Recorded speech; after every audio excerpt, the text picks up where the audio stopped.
और बाजितपुर गांव वाले जुड़े हैं। आप ये बताइए, ठीक है, कि असली मेहनत है किसकी, विधानसभा में हुआ क्या था, ठीक है, और इसकी अगुवाई सतपाल ठाकरे कर रहे थे। जी हाँ, मेरे संपर्क में शुरू से वो हैं और भी लोग थे जिन्होंने मुझे अपना नाम बोला भी आप नाम सामने ना लाएं कहीं ना कहीं। और बाजितपुर का जो मुद्दा साथ में है, कुछ पॉजिटिव होगा इसमें या नेगेटिव होगा? जी बिल्कुल पॉजिटिव होगा। देखिए प्रवीण मुख्य चेहरा हैं और चेहरा इसलिए क्योंकि देखो भागदौड़ तो उन्होंने की थी।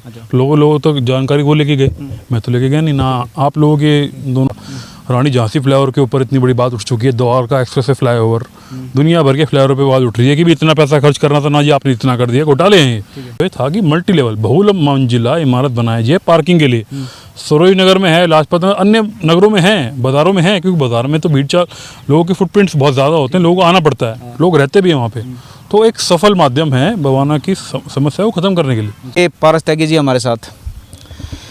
मुद्दे बहुत हैं, दो मुद्दे हैं मेन, एक है बाजितपुर और एक है बवाना। दोनों मुद्दों पे बात करेंगे। पहले करते हैं बाजितपुर के मुद्दे पे, क्योंकि पारस जी उसमें शामिल हैं शुरू से लेके आखिर तक।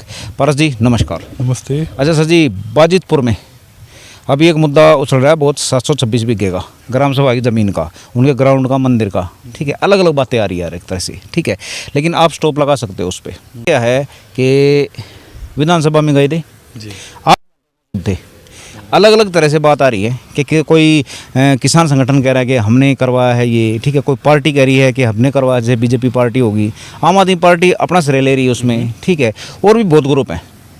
लेकिन असली मेहनत जो है शुरू से लेके आप जुड़े हो आखिर तक, और बाजितपुर गांव वाले जुड़े हैं। आप ये बताइए, ठीक है, कि असली मेहनत है किसकी, विधानसभा में हुआ क्या था? ये असली मेहनत किसान गाँव के लोगों की है। एक बड़े पैमाने पर गाँव के लोग वहाँ गए थे, अपनी एकता का प्रतीक। विधानसभा में गए थे, वहाँ पे शुरू से लेके आखिर तक हुआ क्या था, करने क्या गए थे वहाँ पे? लोग गांव वाले इकट्ठा हुए थे, विरोध प्रदर्शन के लिए गए थे, क्योंकि दिल्ली सरकार का सत्र चल रहा था विधानसभा का, जो कि वहाँ पे तो दिल्ली सरकार अपने मुद्दों की बात कर रही है ना, क्या ठीक हुआ क्या गलत हुआ। अब जब एक विधानसभा में एक इतना बड़ा मुद्दा है कि भैया SGM जो है रात को 10:30 बजे गाँव में जा रहा है पुलिस फोर्स लेके, और ये कह रहा है कि अतिक्रमण है, मुझे इजाज़त दी जाए, मुझे 100 लोगों का पुलिस फोर्स का बल दिया जाए, मैं इस मंदिर को तोड़ना चाहता हूँ, जो हमारी आंखों देखी है, आपने भी देखा, मैंने भी देखा, कहीं भी देखने में अतिक्रमण तो लगता नहीं है। तो वहाँ से शुरुआत हुई है, और गाँव वालों ने जब इस बात को जिक्र किया तो आपने अपने तरीके से जो भी लोग उनकी मदद के लिए साथ थे, वही कागज़ 726 बीघा उन तक पहुँचा दिए गए। नक्शों के माध्यम से ये बता दिया कि गाँव में किस तरह से अगर ये अलॉटमेंट भविष्य में पूरी की जाएगी तो गाँव कैसे जेल की तरह बन जाएगा। दो साफ साफ करते हैं कि गलत है। कानूनी तौर पे देश के सर्वोच्च न्यायालय का अवमानना कर रही है सरकार। तो ये कारण थे, इन लोगों ने कहीं ना कहीं, मैं समझता हूँ, गाँव वालों को एहसास दिलाया कि उनके हकों का हनन हो रहा था, इसलिए वो विधानसभा गए।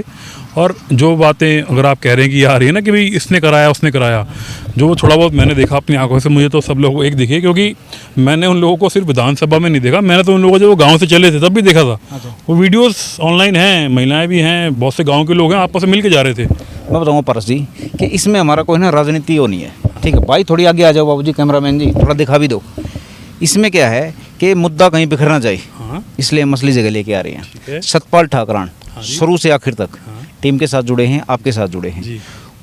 मेरे ख्याल से जो हमने देखा है, ये एक्सपीरियंस है हमारा, ठीक है, वॉचिंग है, तो इस टीम को लेके और इसकी अगुवाई सतपाल ठाकरे कर रहे थे। जी हाँ, मेरे संपर्क में शुरू से वो हैं और भी लोग थे जिन्होंने मुझे अपना नाम बोला भी आप नाम सामने ना लाएं कहीं ना कहीं किसी कारणों से, लेकिन सतपाल जी को कि गांव में एक गुरु का रखते हैं काम का, तो मैं समझता हूँ। वहाँ पे गिरफ्तारी हुई? गिरफ्तारी नहीं हुई है, दिल्ली पुलिस ने गाँव वालों को विधानसभा से थोड़ी सी दूर कहा कि हम इसके आगे नहीं जाना चाहते आपको, क्योंकि बाकी राजनीति रोक दिया। हाँ, उनको रोक दिया, लेकिन उनके प्रदर्शन करने को नहीं रोका है। इसका सबूत सब तक पहुंच चुका है। ऐसा नहीं है कि वहाँ गए थे और वापस आ गए या उन्हें कुछ नहीं करने दिया। समझता हूँ बाकी गांव वालों को भी प्रेरित करेगा कि देखो, अपने हक के हनन के सामने आपको खुद खड़ा होना पड़ता है, लोग आपकी मदद के लिए दुनिया भर में हैं। दूसरा है बाजितपुर से लगभग 2 या 3 किलोमीटर दूर बवाना। बवाना में जो एलिवेटेड मुद्दा था पुल का, ठीक है, अभी वो ख़त्म हो चुका है। हाँ जी, ठीक है, टीम होगी, प्रवीण नंबरदार जी मुख्य चेहरा बन के आए हैं उसमें, ठीक है, उन्होंने काफ़ी संघर्ष किया इसमें टीम के साथ, और आखिर में लीगल तरीके से वो बंद भी करवा दिया। तो ये जो क्रेडिट कह लो आप या सफलता कह लो, कुछ भी कह लो, टीम की या प्रवीण नंबरदार की, और बाजितपुर का जो मुद्दा साथ में है, हाँ जी। कुछ पॉजिटिव होगा इसमें या नेगेटिव होगा? जी बिल्कुल पॉजिटिव होगा। देखिए प्रवीण मुख्य चेहरा हैं, और चेहरा इसलिए क्योंकि देखो भागदौड़ तो उन्होंने की थी, लोगों तक जानकारी वो लेके गए, मैं तो लेके गया नहीं ना। आप लोगों के दोनों ने प्रयास किए, लोगों तक बात पहुंची है, तो तरीका वो था, कागज़ पत्तर आप तक पहुँचे, जिसने भी पहुँचाया आप जानते हैं, तरीके वही थे। सफलता इस तरीके से मिल सकती है कि सरकार ने कबूल लिया है कि एलिवेटेड रोड या फिर जो आपका अंडरपास था वो तकियानुसी विचार, एक तरह से सरकार का पैसा खर्च होता। रानी झांसी फ्लाईओवर के ऊपर इतनी बड़ी बात उठ चुकी है, द्वारका एक्सप्रेस वे फ्लाईओवर, दुनिया भर के फ्लाईओवर पे बात उठ रही है कि भी इतना पैसा खर्च करना था ना जी, आपने इतना कर दिया। घोटाले हैं, ठेकेदारी से कमीशन के माध्यम के थ्रू होते हैं। हमारा जो एक सुझाव था वो सिर्फ और सिर्फ बवाना की मजबूरियों को देखते हुए था कि मल्टी लेवल बहुल मंजिला इमारत बनाई जाए पार्किंग के लिए। सरोज नगर में है, लाजपत में, अन्य नगरों में है, बाज़ारों में है, क्योंकि बाज़ार में तो भीड़ चाल, लोगों के फुटप्रिंट्स बहुत ज़्यादा होते हैं, लोगों को आना पड़ता है, लोग रहते भी हैं वहाँ पे। तो एक सफल माध्यम है बवाना की समस्या को ख़त्म करने के लिए। इस पे और देखिए जैसे पहले था भाई, कैंसिल इसलिए हुआ है कि एक मुख्य चेहरा जो भी आप लोगों तक जानकारी पहुंचाई, उन्होंने आवाज़ उठाई। कुतकगढ़ के व्यापारी वहाँ व्यापार कर रहे हैं, कटेवड़ा, जटखोर, जो भी आसपास के गांव हैं, या फिर खरकोदा से लोग वहाँ पे आए हुए हैं। अब उन्हीं की जिम्मेदारी है, मांगना तो उन्होंने ही है ना। मांग इन द सेंस भैया वो किसी के सामने कटोरा लेके नहीं मांग रहे हैं। जनता की खुद की जिम्मेदारी होती है सरकार से अपना काम करवाए, तो ये काम उन्होंने करना चाहिए। तो ये बताइए मेरे को कि बवाना का जो एलिवेटेड मुद्दा कैंसिल हुआ है, अब परवीन नंबरदार पे कुछ जिम्मेवारी बढ़ी है, ठीक है, और टीम पे भी, जो उनकी टीम है, तो सवाल कुछ और उठने लग गई। उन सवालों में क्या है कि मतलब गलत कम कह रहे हैं, सही ज़्यादा कह रहे हैं, क्योंकि पब्लिक के पास में बैठी है। ठीक है कि अब उनको ये दिख गया है कि भाई कम से कम, ठीक है, वो कहते हैं ना देसी भाषा में कि भाई जो पानी होगा ना वो झील में आकर डटेगा, तब शायद उनको झील मिल गई है ये टीम परवीन नंबरदार।